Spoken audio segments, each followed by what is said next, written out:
children. If you want to speak English fluently, if you want to learn English, you must learn tenses. English का knowledge लेने के लिए हमें tenses का knowledge होना बहुत जरूरी है और ये टेंसेस हमारी लाइफ में हर जगह बहुत ही काम आते हैं। तो टेंसेस की इसी सीरीज में आज हम देखेंगे पास्ट सिंपल टेंस। इससे पहले हम प्रेजेंट सिंपल टेंस पे वीडियो बना चुके हैं और हमने देखा था प्रेजेंट सिंपल टेंस कहाँ यूज होता है, जिसके पीछे ता ते ती लगता है, जो हमारी जनरल हमारी हैबिट्स है या यूनिवर्सल ट्रूथ्स है, जो हमारा डेली रूटीन है, जो काम हम रोज करते हैं। तो आज हम देखेंगे पास्ट सिंपल। हम पहले तीनों ही टेंसेस के सिंपल देखेंगे, इंडेफिनेट देख लेंगे ताकि तीनों का कंपैरिजन भी हो जाएगा। पास्ट हम देखते हैं पास्ट सिंपल टेंस। सबसे पहले हम शॉर्ट में इसका यूज देख लेते हैं, जिसकी वजह से आपको क्लिक हो जाए माइंड में या आप उसको देखते ही पहचान जाए कि ये पास्ट सिंपल टेंस है। तो पास्ट सिंपल या पास्ट इंडेफिनिट टेंस वो वर्ब टेंस है जो कि हमें कंप्लीटेड एक्शन बताता है और वो एक्शन कब हुआ है, किसी स्पेसिफिक टाइम में पास्ट में, यानी पास्ट के किसी स्पेसिफिक टाइम में वो काम हुआ है। कई बार हम टाइम बताते हैं, कई बार टाइम नहीं भी बताते हैं, लेकिन जैसे कि कल मैं स्कूल गया था या कल मैंने लॉयन देखा या कल मैंने अपना काम कंप्लीट किया, इस तरीके से, या लास्ट ईयर, लास्ट मंथ, इस तरीके से हम कीवर्ड से इसको बहुत इजीली पहचान सकते हैं। तो यहाँ मैंने कुछ कीवर्ड्स लिए हैं जिसको देखते आपके माइंड में एकदम क्लिक हो जाएगा कि पास्ट सिंपल टेंस है। चाहे आपके एग्जाम्स में कोई फिल इन द ब्लैंक्स आता है या फिर कोई एरर फाइंडिंग करने को आता है, अगर आप इनमें से कोई कीवर्ड देखते हैं तो फिर आप उसको आइडेंटिफाई कर सकते हैं।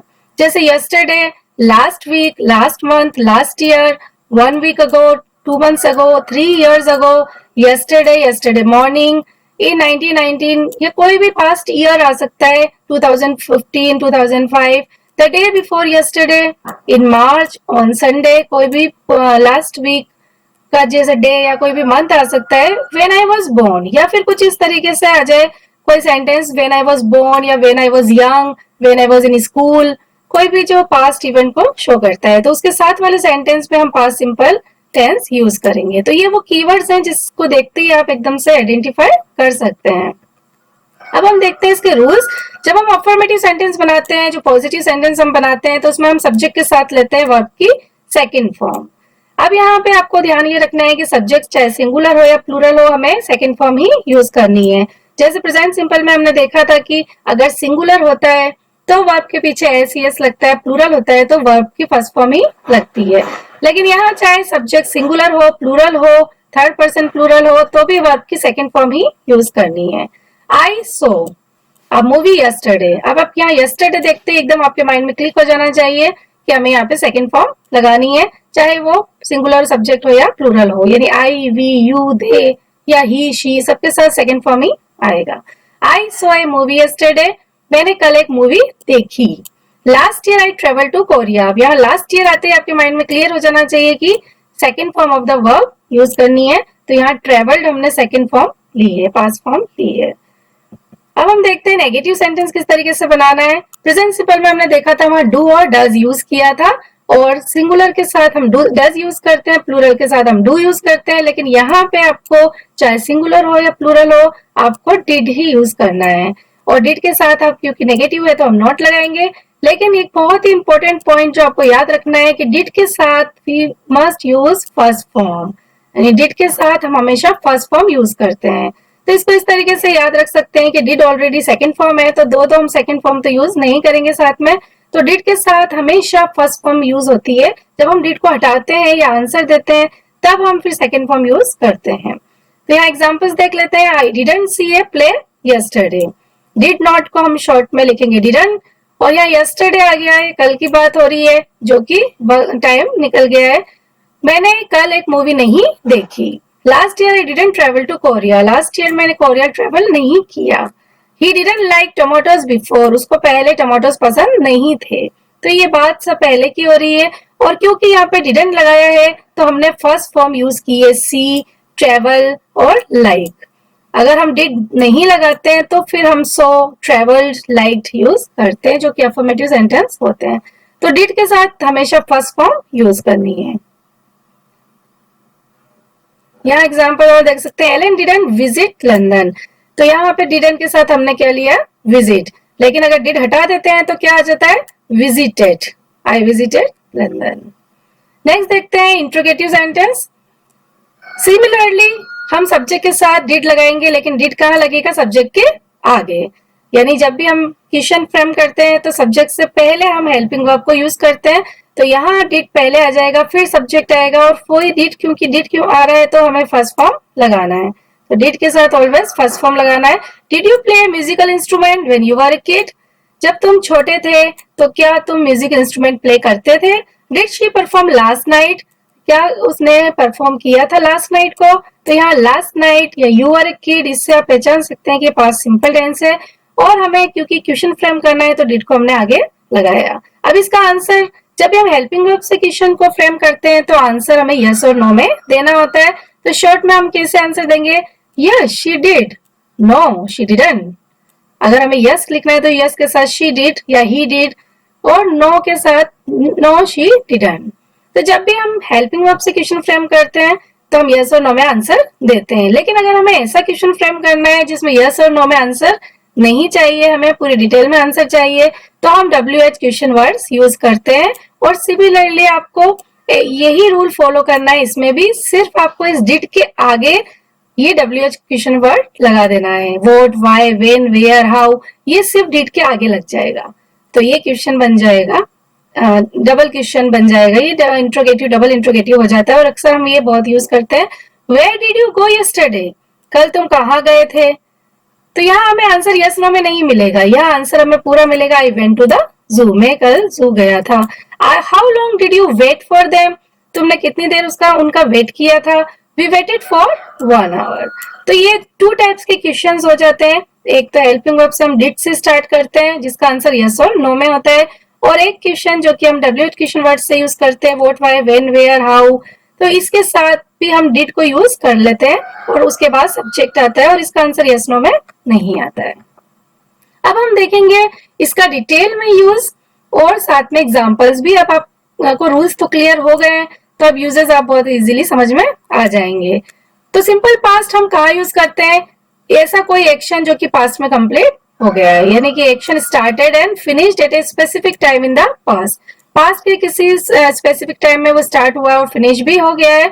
कई बार हम speaker time specific time mention नहीं करते हैं, लेकिन वो अपने माइंड में स्पेसिफिक टाइम को रखते हैं, यानी कि वो पहले की इवेंट्स होती हैं जो पहले के काम होते हैं।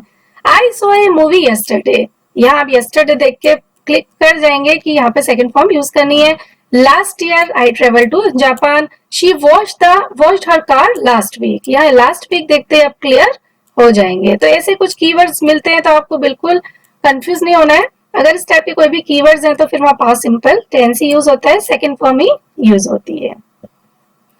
A series of completed actions, ये बहुत इंपॉर्टेंट चीज है। आपके एग्जाम्स में स्टोरी राइटिंग आती है, या कुछ भी पास्ट इवेंट्स की लिखने को आता है कि आप कहीं पिकनिक में गए, आप जू में गए, या आप कहीं हॉलीडेज में एंजॉय करने गए, या कोई भी स्टोरी आती है, तो इसमें पास्ट सिंपल टेंस ही यूज होता है, क्योंकि बहुत सारे एक्शंस को हम वहां पे लेते हैं।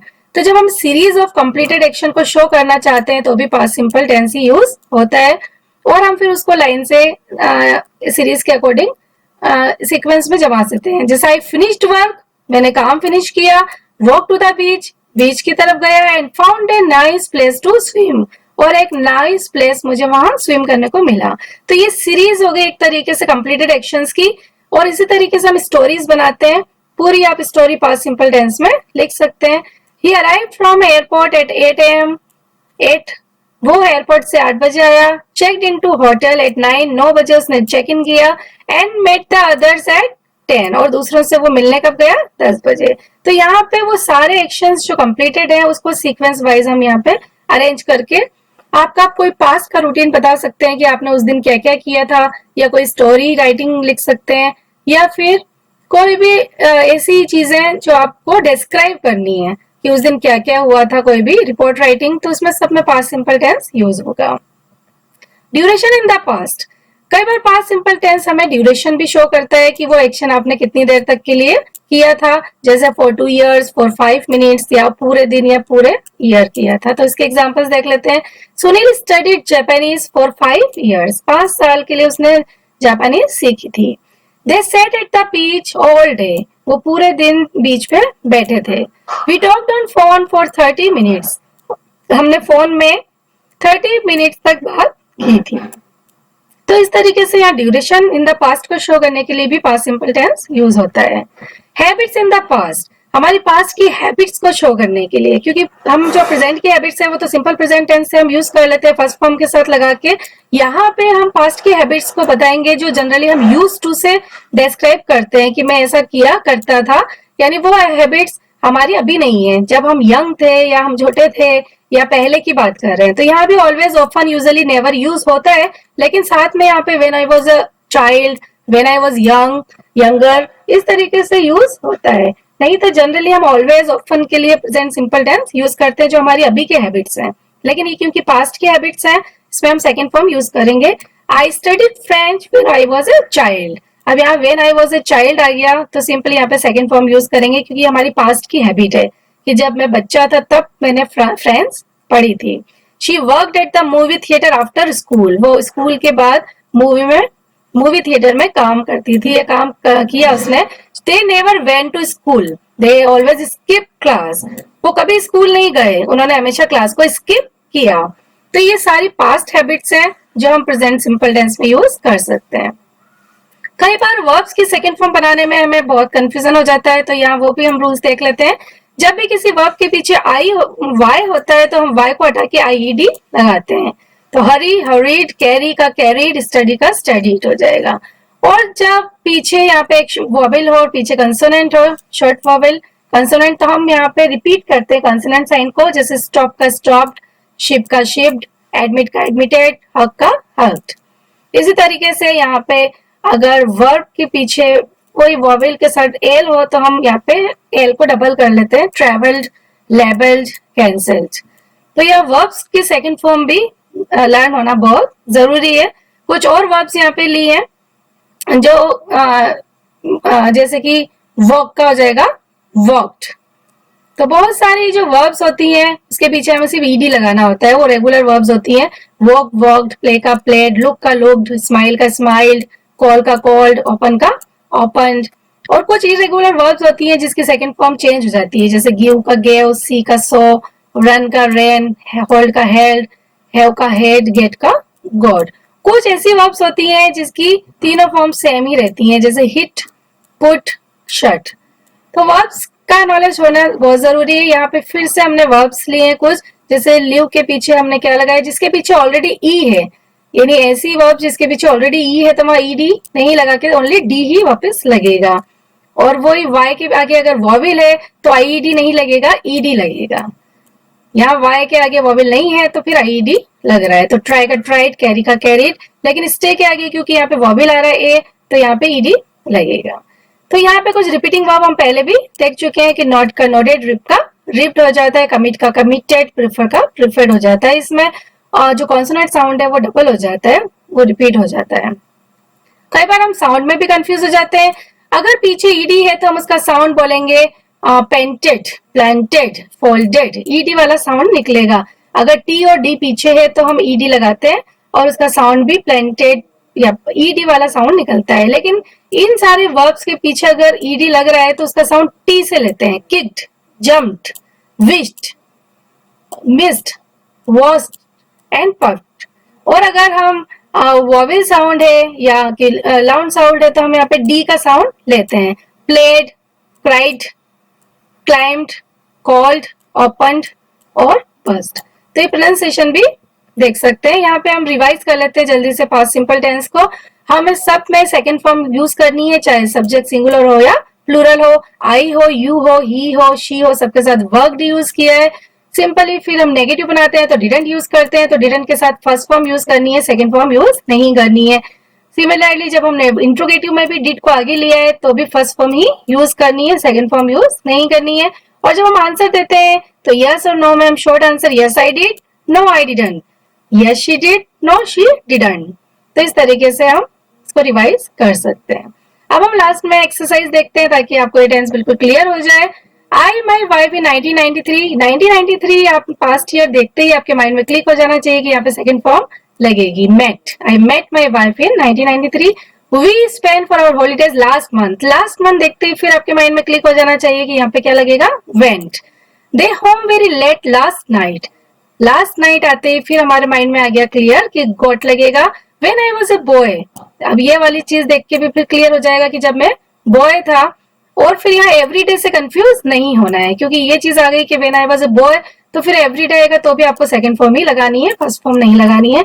We a lot while we were on holidays, फिर यहाँ पे वी वर ऑन हॉलीडेज आ गया, क्लियरली पता चल गया कि पुरानी बात हो रही है, तो यहाँ पे आ जाएगा swum. She a lot of tennis when she was younger, ये शी वाज यंगर देख के फिर क्लियर हो जाएगा कि ये पास्ट की बात है, यहाँ पे प्लेड आ जाएगा। और अ लॉन्ग टाइम अगो, ये देख के फिर क्लियर हो जाना चाहिए कि यहाँ पे सो लगेगा, सी नहीं लगेगा। तो पास्ट सिंपल टेंस हमारी स्टोरी राइटिंग में पास्ट की इवेंट्स को डिस्क्राइब करने में बहुत ही यूजफुल है। तो आई होप कि आपको अच्छे से समझ में आ गया होगा। Take care. Please like, subscribe and share.